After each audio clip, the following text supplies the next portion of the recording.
from Dr. Julian Thayer. And Julian is the Ohio Eminent Scholar Professor in Health Psychology at Ohio State University. Prior to that, he held various positions, including Chief of the Emotions and Quantitative Psychophysiology section at the National Institutes on Aging. He's an expert on heart rate variability, and he studies how it relates to health, emotions, and cognition. His work has been extremely influential. He's been featured a lot in the popular press, including the Wall Street Journal and Psychology Today. He's received many awards. I can't tell you about all of them, but one prominent award was from the American Psychosomatic Society. Interestingly, Julian is also a great jazz bass player, and he's a graduate of the Berklee College of Music, one of the foremost jazz schools in the United States. So he joins the many people who study the neuroscience of music who are also talented musicians. And finally, I should say Julian is just a very interesting guy, and he's a lot of fun to be around, so we should be in for a treat tonight. So in the first half of the program, Julian is going to talk about some of his research on musical emotions. And then we'll have a break, and after that he'll be joined by some of his great musician friends, and they're going to illustrate through music some of the concepts that he's going to talk about in the first half. I should also warn you that whenever you come to the live lab, you never know what is going to happen, and we have decided that we're going to run a little experiment tonight that I hope you all decide you want to participate in. Dr. Stephen Livingston, who's a postdoc here and one of the technicians in the live lab, is our motion capture expert, and we would like to motion capture everyone in the audience who is willing to participate. And what we will do is just put little caps on your head, doesn't hurt, doesn't even mess up your hair, and from that we'll be able to measure the kind of head movements that you're making. So at the end of the first half, just before the break, Stephen's going to come out and talk to you about what's going to happen. And he has some other exciting information about it that I'm not going to divulge at the moment. Okay, so finally, I really should just take this opportunity to thank the many staff at the Live Lab who've made tonight's event possible. So in addition to Stephen Livingston, who I mentioned, there's Dr. Dan Bosniak, who's the technical director here. Dr. Ian Bruce is the associate director. Dr. Ronel Sanadara is the creative director and sound designer. And then we have many other important technical staff as well. Susan Marsh-Rollo, Elaine Wiska and Dave Thompson, J.J. Booth, and Colleen Rowland. So without further ado, please welcome Julian Thayer.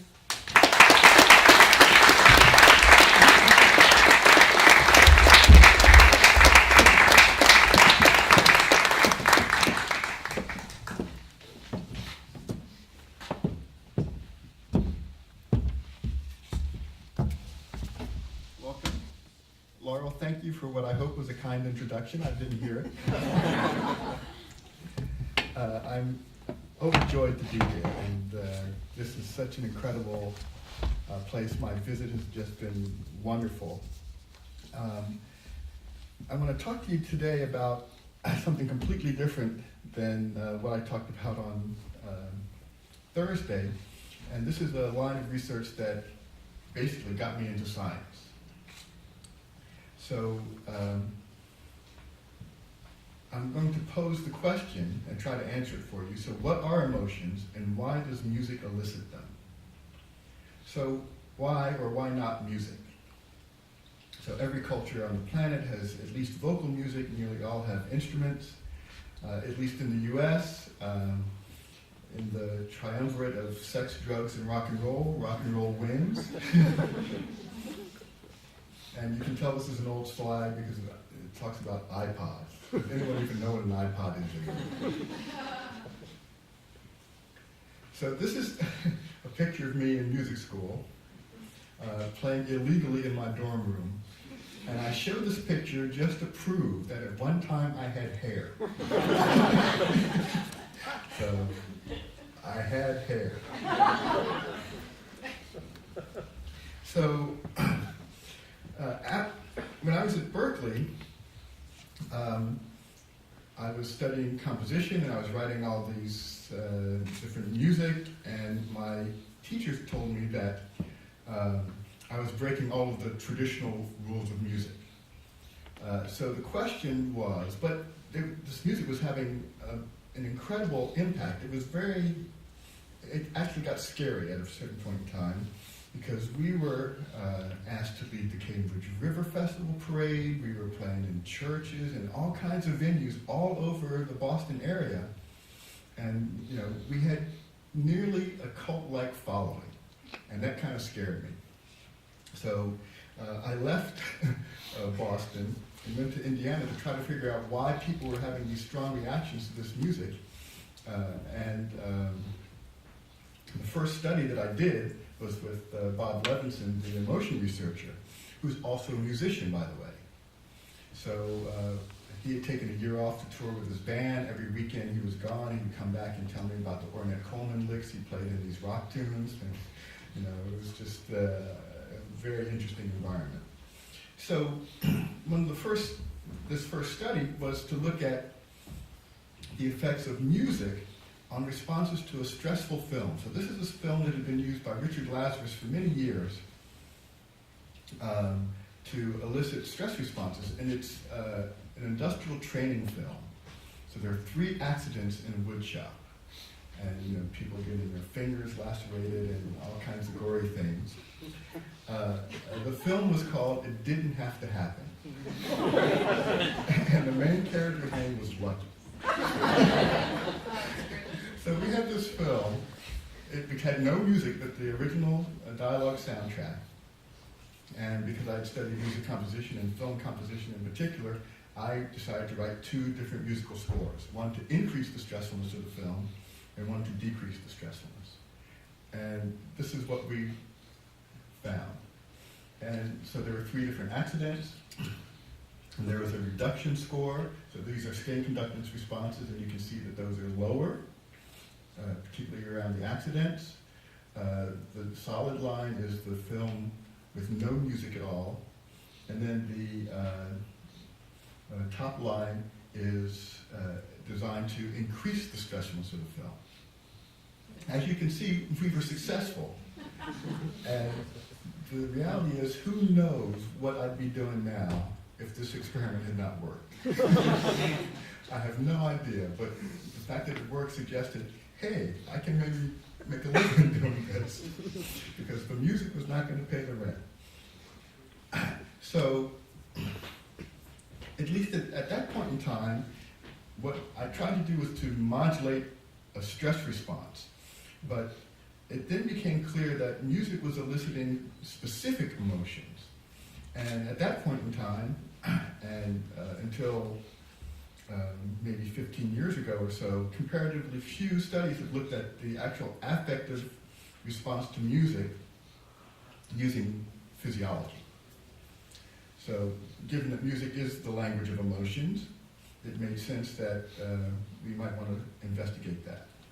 So in this context, there's lots of ways in which you could probe the affective experience of music. You can have ratings.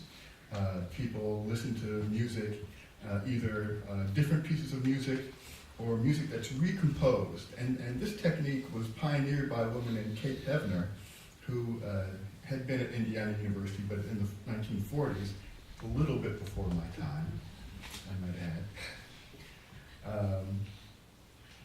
And she would take a piece of music and isolate a particular parameter, like modality. So she would have a major and a minor version of the same tune, or she would alter the tempo or the pitch level or some other aspect, some other musical parameter, and try to isolate that to see what the effects of manipulating that parameter was on their emotional responses. So since that time, lots of people have used either different pieces of music or recomposed pieces to try to investigate the affective responses to music.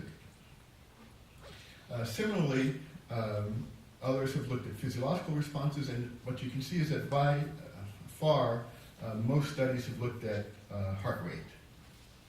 And that's an important aspect that we'll come back to later, because heart rate may not fully capture the range of emotional responses that music can elicit. So again, a number of studies using different pieces of music, and you'll see that the majority of the studies use different pieces of music and far fewer used recomposed pieces. So this led us to develop a model, a dynamical systems model of musically induced emotions.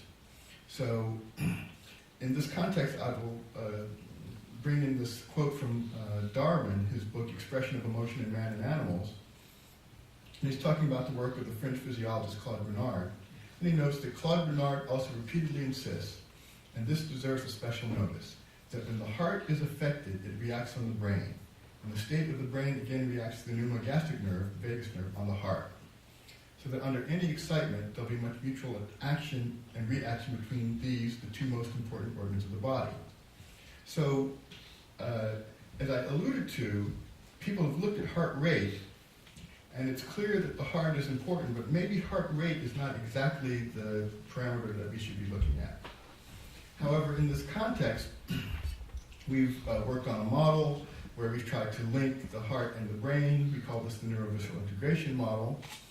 And it suggests relationships between peripheral physiology, heart rate variability, and central nervous system, prefrontal inhibitory tone. What's important in the context of our theories of emotion is from a dynamical systems approach to emotion. You can think of the organism as a set of loosely coupled biooscillators. So we're all sort of coupled biooscillators. And emotions represent preferred configurations in a state space that represents the behavioral repertoire of the organism.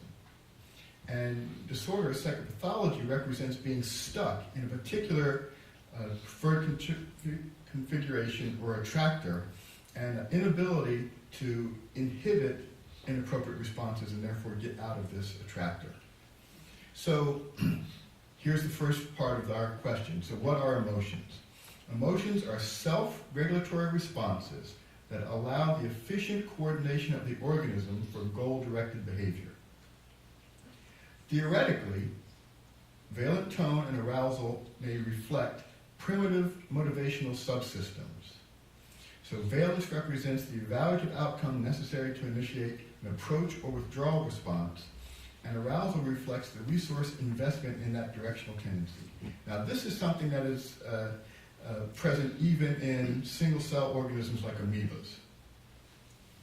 They have approach avoidance behavior, and they do so with a certain amount of vigor.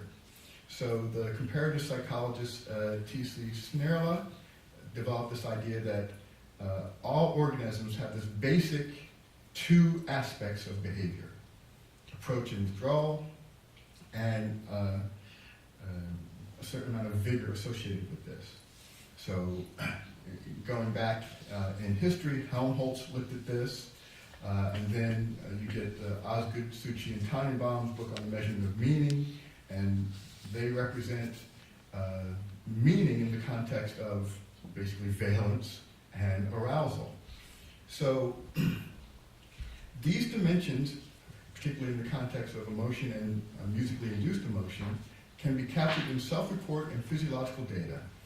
And our model proposes that the specific, discrete emotional states are represented by basins of attraction or preferred configurations within the state space defined by these so-called control parameters of valence and arousal. And the differentiation of lower-order discrete emotions takes place along a limited number of higher-order dimensions. So this, from an emotion theory perspective, reconciles discrete emotions models and dimensional models. So you get, as you go through the state space, you get nonlinearities that lead to phase shifts. So an emotion state represents a preferred configuration of a basin of attraction, an attractor in a state space, and when you go from one to the next, it can be discontinuous. So you can have a continuous change in a control parameter that leads to a discontinuous phenotypic response. So the two parameters, valence and arousal, and this is a well-known circumplex model of emotion. You can see at the top, excited, aroused, lively, interested, amused. At the bottom, bored, tired, sad. To your left, negative emotions like fear, anger, and disgust. And to the right, happy, pleasant, relaxed, and calm. So this is the circumplex model of emotion. Some people have tried to do a 45-degree rotation of this and come up with positive affect and negative affect. There are lots of problems with that particular model. And in a study that I won't show you, we investigated that using an ideographic approach. So each individual experienced 120 different emotion inductions. We could do the analysis on each subject separately. And when you do that, in our particular study, we had about 25 subjects. In 23 out of the 25, you got valence and arousal. In none of them did you get positive affect and negative affect. That's a question we can talk about at a later point in time. But in particular, when you add physiology, you don't get positive affect and negative affect. And as Kathleen mentioned earlier today, you cannot have two different emotions at the same time. So that's how you actually end up with bipolar valence and arousal, different than independent positive affect and negative affect. So this is some of the emotion theoretic aspects of this. But this is what a state space looks like. So you can, it's almost like a landscape with bases of attraction. So this is one for bipolar disorder, and you can see depression and mania have very deep attractors.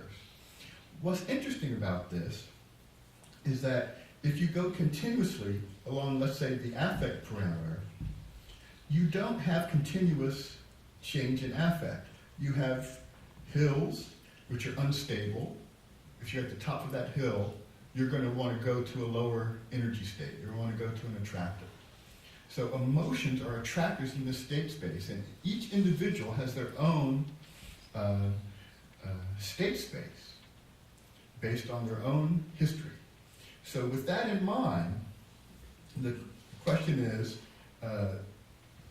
how does music map onto this? So this is a figure showing a number of different music compositions in this state space, clustered in certain quadrants, so to speak. Happy at the bottom here, serene to your left, sad to the top, agitated to your right. So these are pieces of music that we actually used in this next experiment. So in this experiment, we showed that the dimensions of valence arousal could be recovered in musically induced emotions. 33 subjects without musical training, and most of the research that I've done is in individuals without musical training, in part because most of us don't have musical training. And one of the questions that I had from music school was, independent of these rules of music that we learn, people have emotional responses to music. So clearly it's not these musical parameters that we all learn that are necessary for individuals to have these emotional responses. So they listened to 17 different musical excerpts. They scaled their subjective responses along these different emotions: happiness, sadness, excitement, disgust, anger. And they also rated 8 cognitive perceptual aspects of the music: fast, slow, high pitch, low pitch, those types of things. These observations were pooled and factor analyzed, and 2 factors were retained that accounted for about 72% of the variance. So factor 1 represented a bipolar factor, as we might expect: positive emotions loading on positively, negative loading negatively. And independent of valence, there was states of low activation and high activation. What was interesting is that perceived tempo loaded predominantly on the activation dimension, whereas perceived pitch level loaded more highly on the valence dimension. So these 2 parameters, tempo and mean pitch level, were identified by Kate Hevner and others as being very important with tempo by and far and away being the most dominant factor in determining an individual's emotional response to music. So what we did was we manipulated those two dimensions in subsequent studies.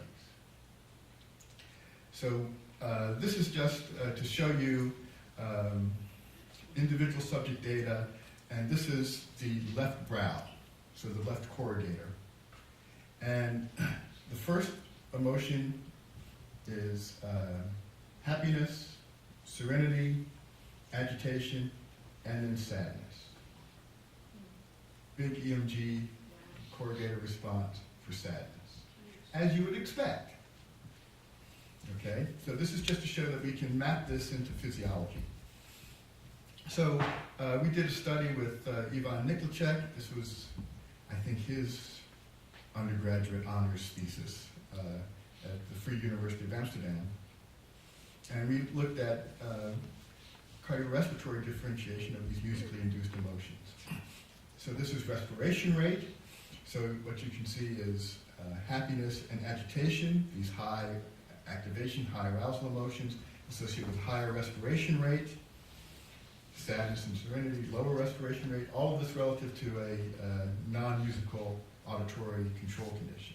And then we had heart rate variability, RSA, left ventricular ejection time, finger pulse amplitude, and when you looked at this as a configuration, not as individual variables, but as a configuration, what you can see on the diagonal is that beyond chance levels, based on their physiology, you could tell what emotion they had experienced.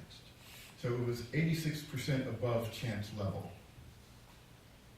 So in this experiment, we then also factor analyzed these responses, and we found an interpretable valence and arousal dimension that explained 64% of the variance. And as I said, this classification analysis showed above chance classification based on their physiology.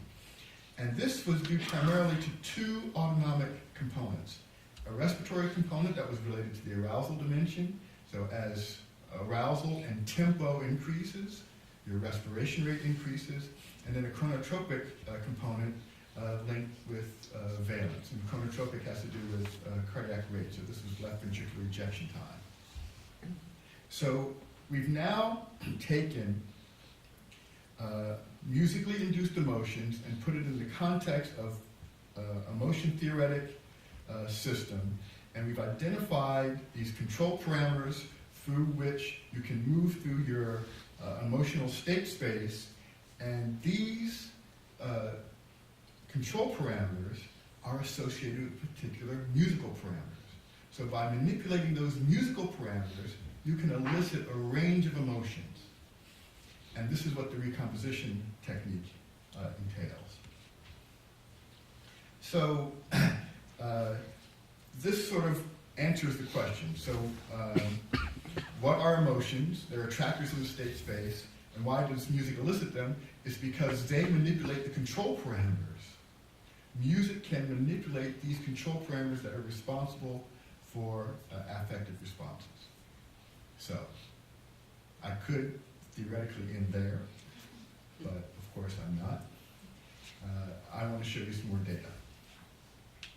So as I indicated, problems with heart rate is that these heart rate changes may camouflage subtle responses. And Steve Porges was one of the early psychophysiologists who realized that most people were not very knowledgeable about the cardiac physiology, and in particular, the variability in heart rate was typically seen as the measurement error rather than systematic. So Porges' idea, among others, was to build a better mousetrap, that is, looking at heart rate variability. So heart rate variability represents the timing between heartbeats. It can be represented in the time domain, where you see in the blue the high frequency variability due primarily to respiratory effects. In the red are slow variability that's thought to reflect a baroreflex mediated blood pressure variability. And you can see this even in the context of single subjects, in the time domain and then in the frequency domain. And in this example, people are simply sitting for 5 minutes, they stand for 5 minutes, and they sit for 5 minutes. And you can see this clearly in the time domain. So their RMSSD is a time domain measure of vagal activity. So that goes down when you stand up, and it comes back when you sit back down. You can see this in the frequency domain analysis. It goes down. So you can even see these types of things in single subject data. So over the years, we've looked at heart rate variability in a number of different contexts. It's index of physiological health, emotional health, attentional processes, cognitive health, some of the stuff that I talked about on Thursday, but I won't talk about today. We also, consistent with Darwin's idea, looked at the brain areas associated with heart rate variability. And in particular, in the yellow, the pregenial anterior cingulate, subgenial anterior cingulate, and the amygdala. So these brain regions form a circuit which is thought to be associated with emotion. And interestingly enough, heart rate variability is associated with that circuit. So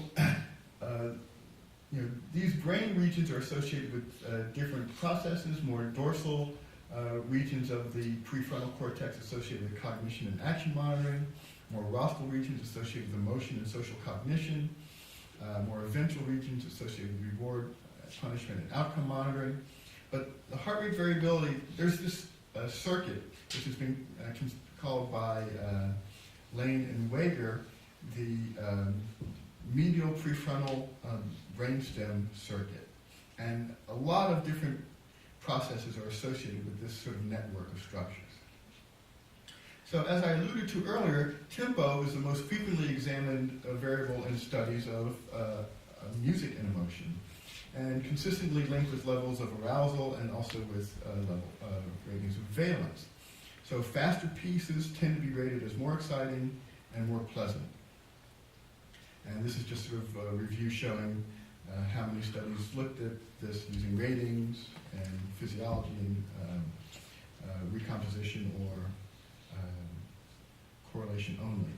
So there are issues with the previous investigation. So all the cited investigations which examined tempo averaged heart rate over some listening excerpt ranging from 30 seconds to 10 minutes.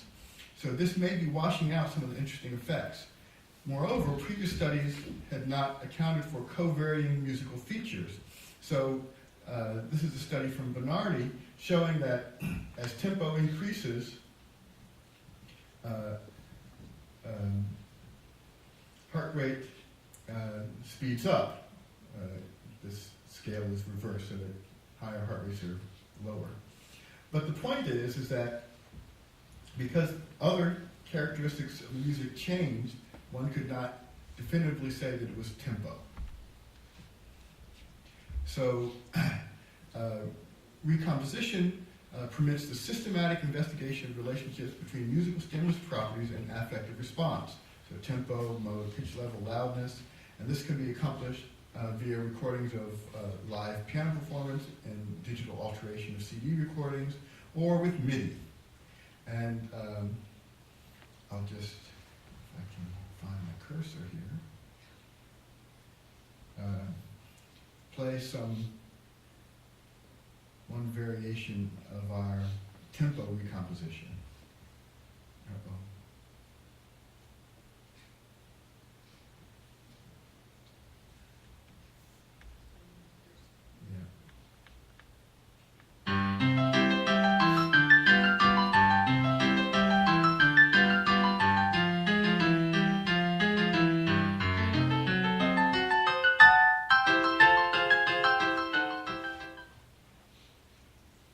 So what happens, however,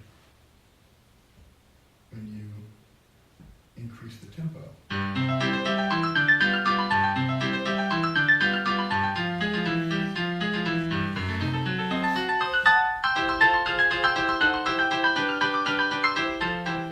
Kind of a different emotion, right?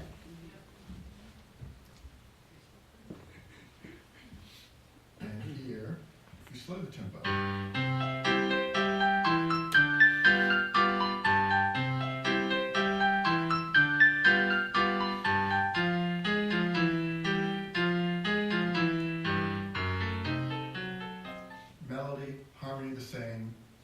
one parameter changed and feels very different.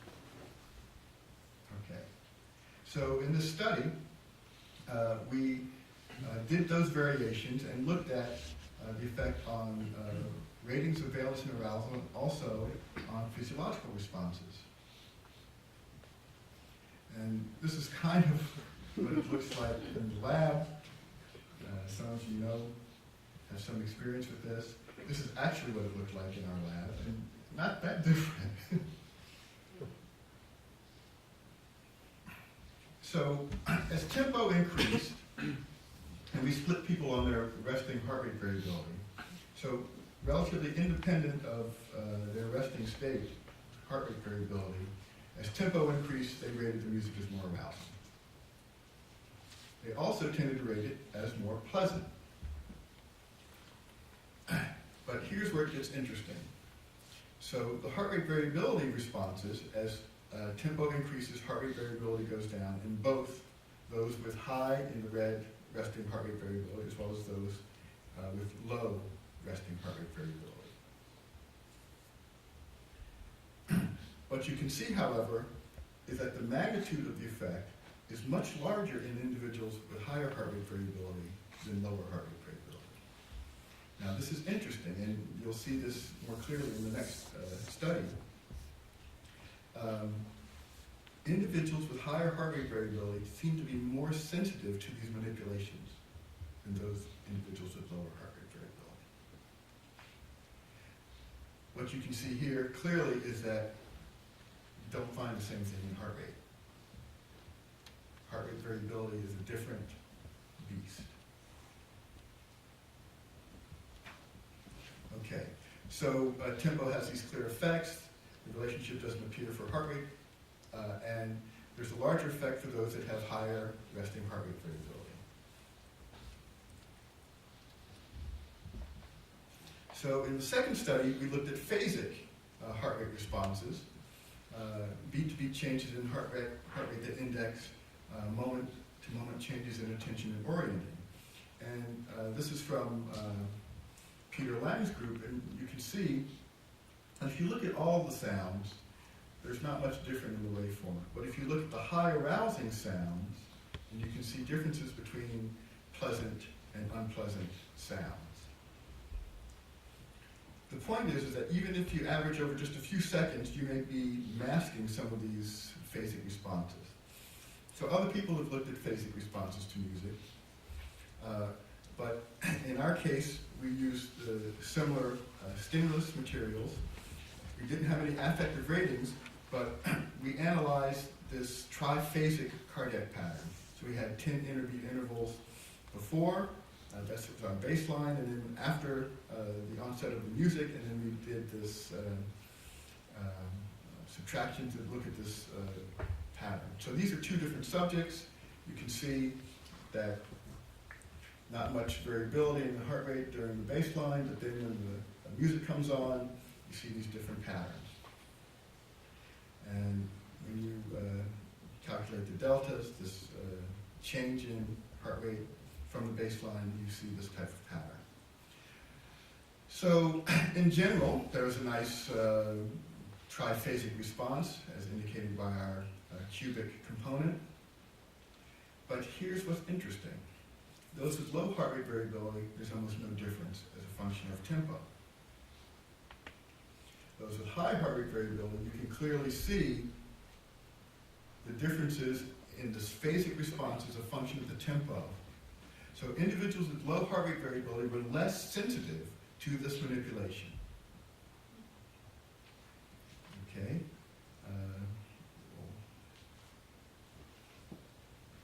So basically, tempo had a clear effect on parasympathetic nervous system activity. As tempo increased, high frequency power decreased.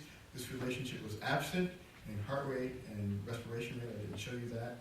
And these baseline heart rate variability modulates the change in heart rate variability as well as phasic heart rate responses during music listening. So larger effects are seen in high heart rate variability subjects than low. And this supports the notion that higher resting heart rate variability is associated with greater potential flexibility in dealing with environmental challenges. You're more sensitive to what's going on. This has some interesting implications for using music in health or a therapeutic context. It suggests that individuals that have higher resting heart rate variability may benefit more from this type of thing. And actually, in other studies, we show that they benefit more from psychotherapy. So, we also wanted to manipulate pitch. So, I'll just briefly show you.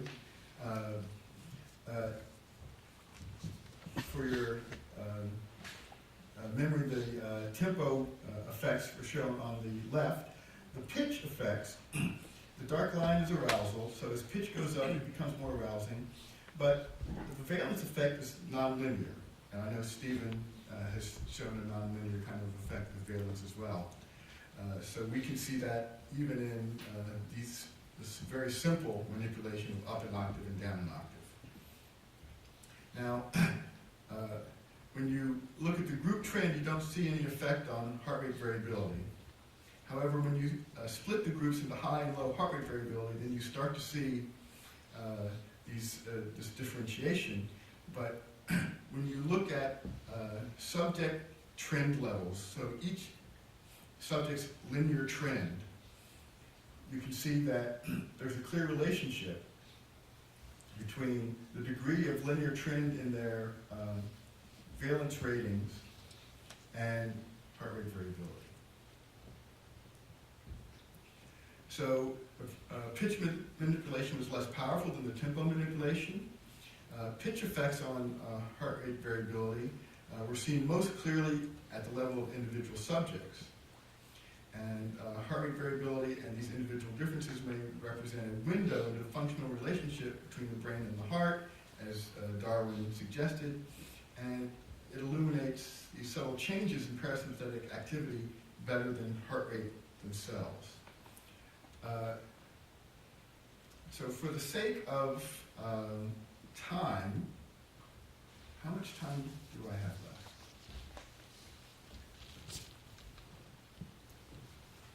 Minutes? Oh, okay, we're good. So we've looked at a couple of other things. So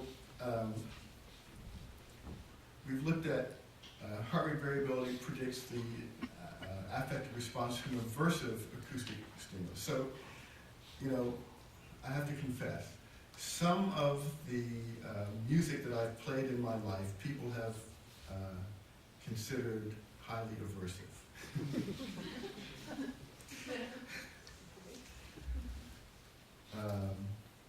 Some of it's kind of on the fringe of things, but so I have kind of a vested interest in trying to figure out what's going on with these aversive acoustic stimuli.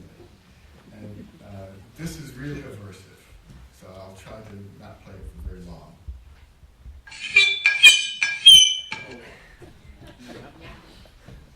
Okay? Here's what's interesting. Not much difference in the arousal rating that's on the right as a function of your resting heart rate variability. But those that had higher heart rate variability tended to rate the valence very differently.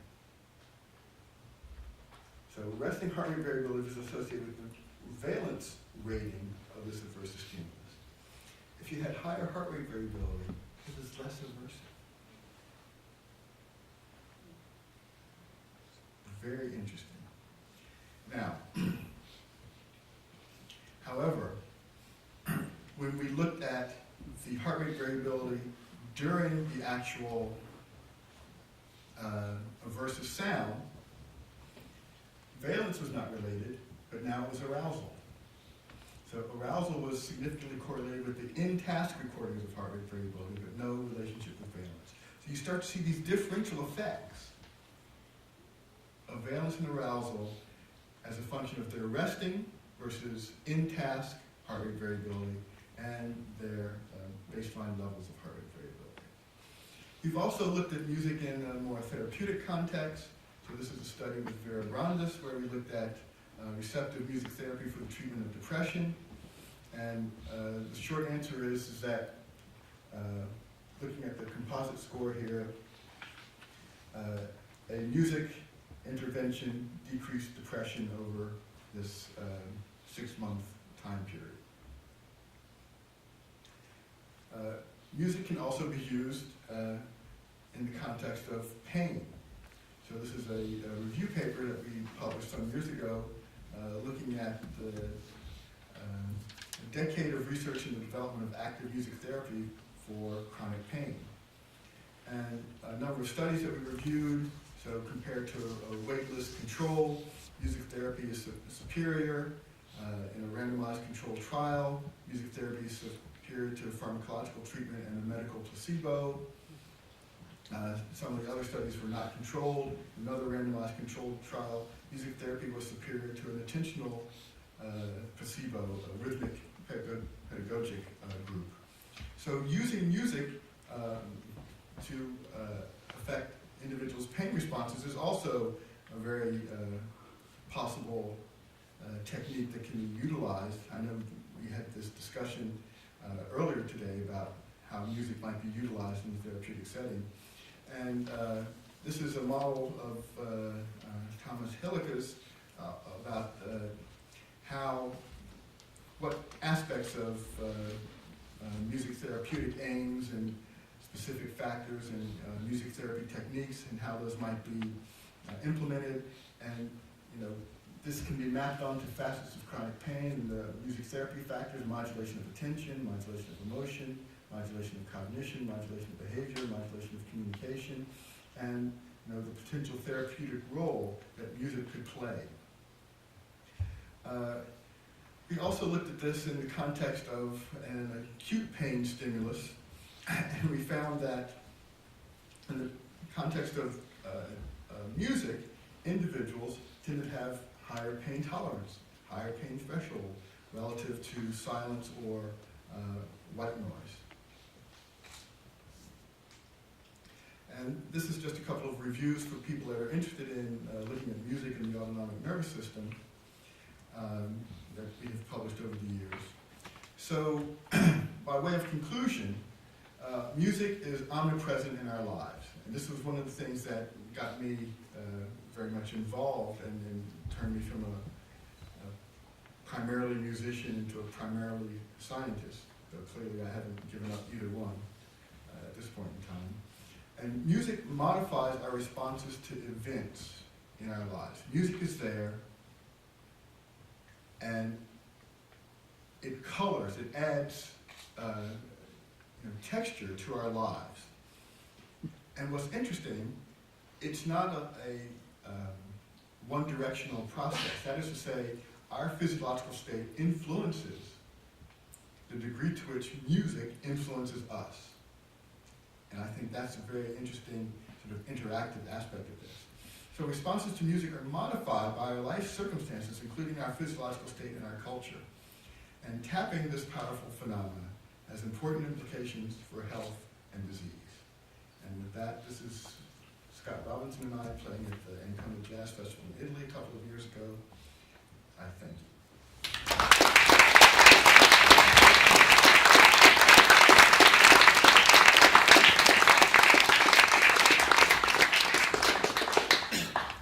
I think we may have time for a question or two. Yes? I know you separated them into high variability and low variability groups. Where do you think that difference comes from? I know we spoke a little bit earlier today about how that can be modulated by breathing, but do you think it could be genetic? So we have done both behavioral and molecular genetic studies. Behavioral genetic studies suggest that about 50% of your heart rate variability response is heritable. Not unsurprising. In a recent genome-wide association study, we identified 17 SNPs associated with heart rate variability. Together, however, this is what's interesting, they accounted for less than 1% of the variance. Now, this is very interestingly common in GWAS studies. You put all this stuff together, so it's clearly not just genetics. So it's modifiable, and lots of things can modify it.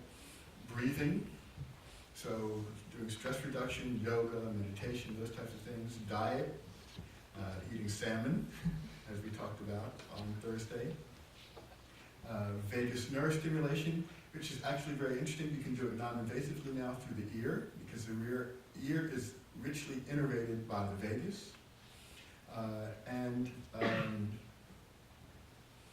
Exercise is another way in which you can modify your heart rate variability. So it's not a fixed entity, and that was what I think makes it very useful from a therapeutic point of view. You can actually intervene.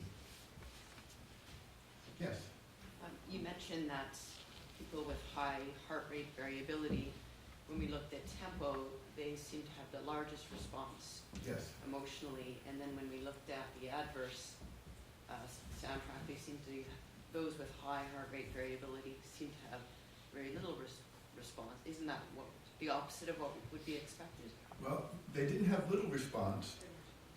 They were more tolerant of it. Well, yes, Which that's what I in a- meant, right. So in a certain sense, individuals with high heart rate variability are more adaptive. They produce a context-appropriate response when the tempo changes, and in the context of an aversive stimulus, they can handle it better.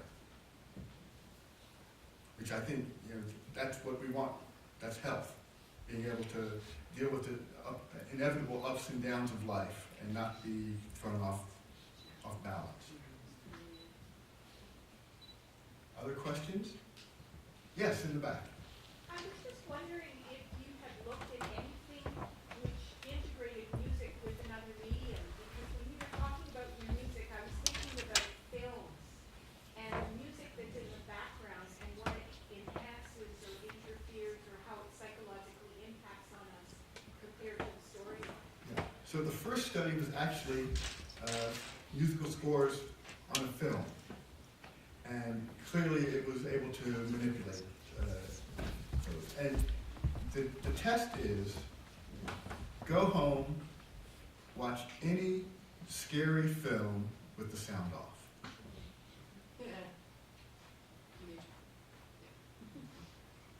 So it's always interesting to me, because you realize, when they're filming these things, there is no sound. There is no music. That's added later. So what are the actors responding to? Their responses are magnified by the music. And the best film composers are able to do that, and you don't even know. So, how many of you saw the movie Birdman? Do you remember the musical score? Just drums. Actually, a friend of ours did the drums. And whole range of emotions, just drums. Very interesting. Very interesting. All right. Stephen, the floor is yours.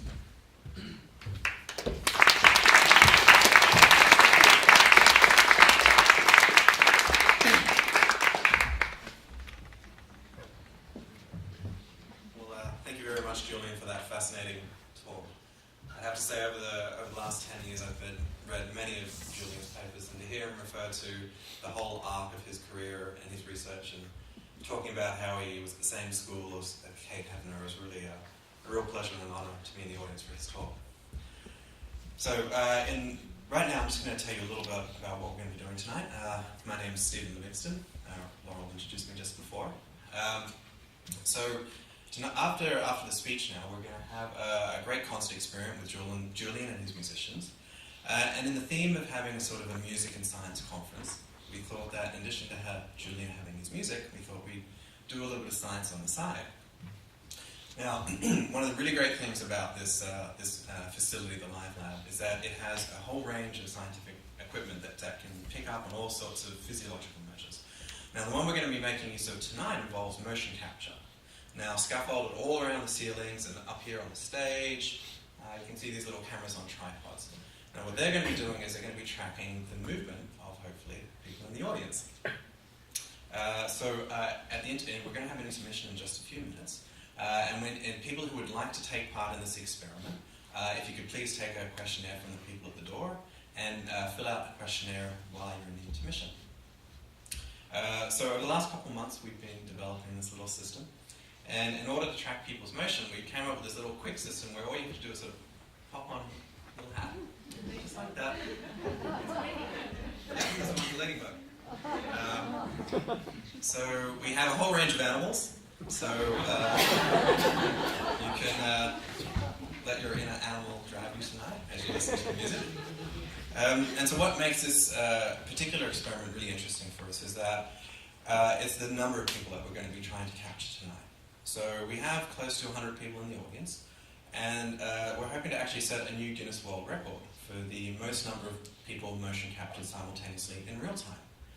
The previous record was 19 people, and that was set about 6 months ago in Britain. But we're hoping to smash that record tonight with about 100 people.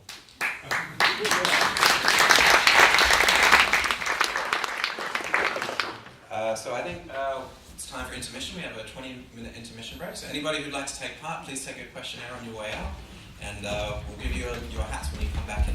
Thank you.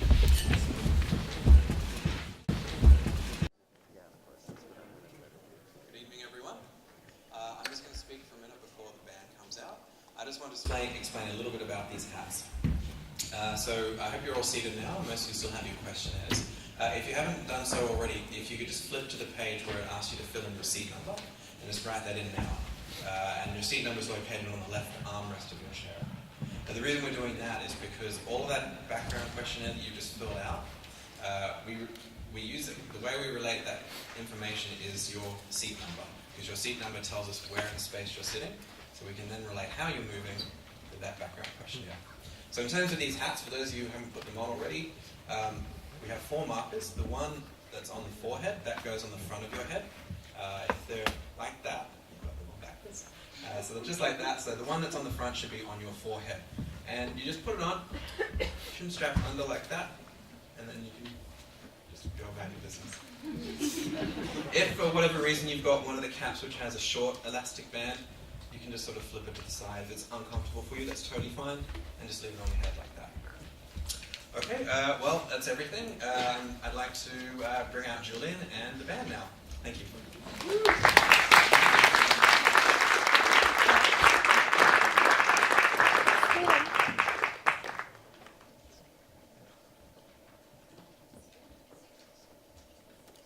Oh, sorry. Thanks, Dana. Okay, and if I could please ask the volunteers now to go through and collect all of the questionnaires from everybody, please.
Welcome back.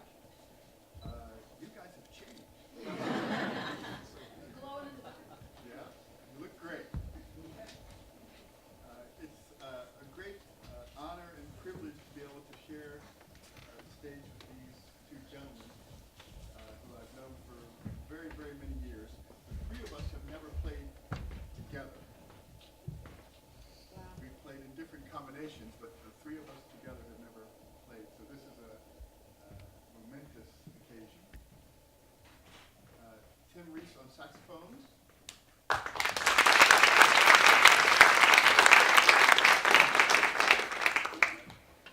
Tim is from Detroit.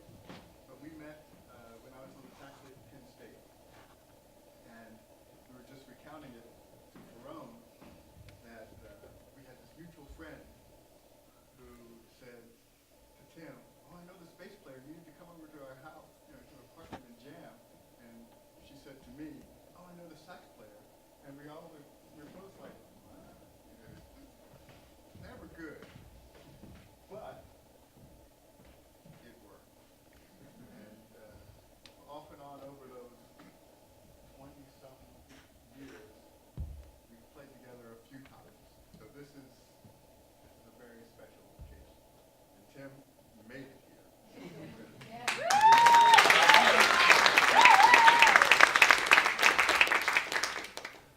And this is Feron Aklaf on drums.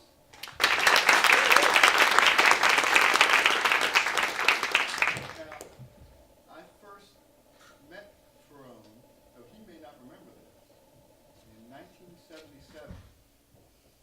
We were playing with Oliver Lake at some club in Boston.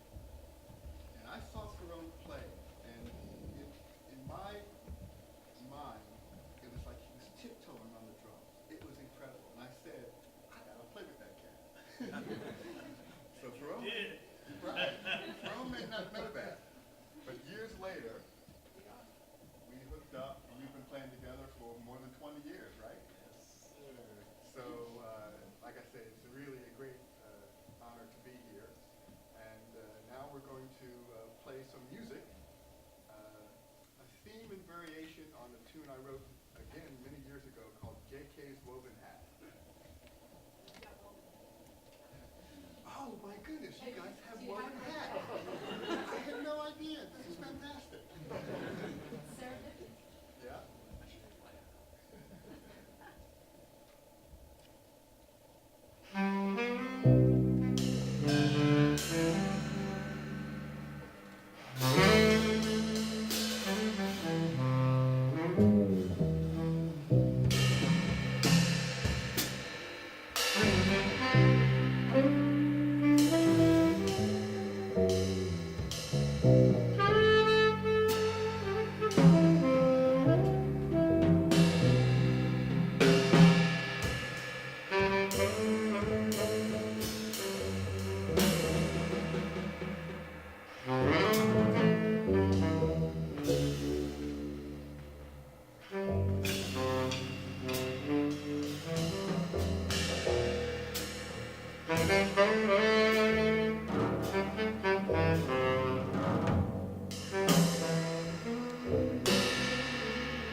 Theme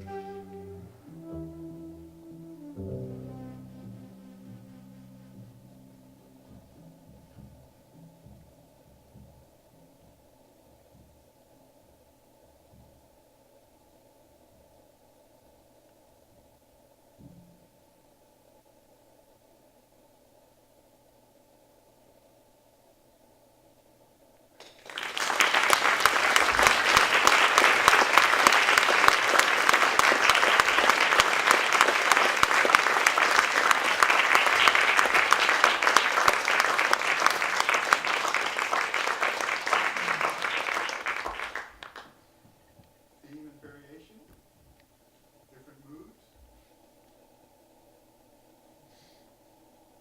So what we tried to manipulate were pitch level, him playing tenor versus soprano, and tempo. And I think you got the idea.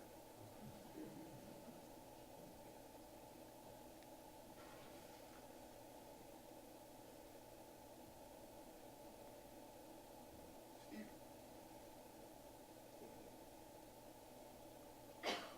He's coming. any questions? All I can see is dots, by the way.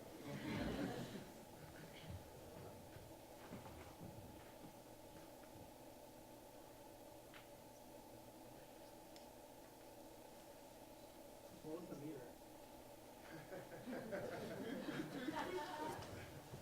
God only knows. Mixed.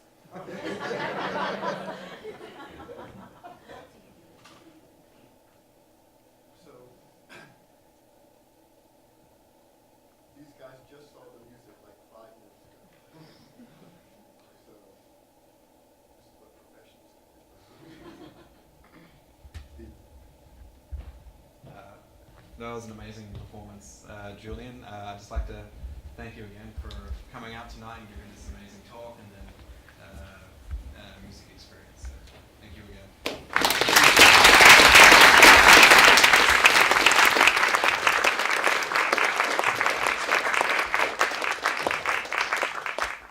So thank you to everybody who took part in tonight's experience with the concert and with the motion capture.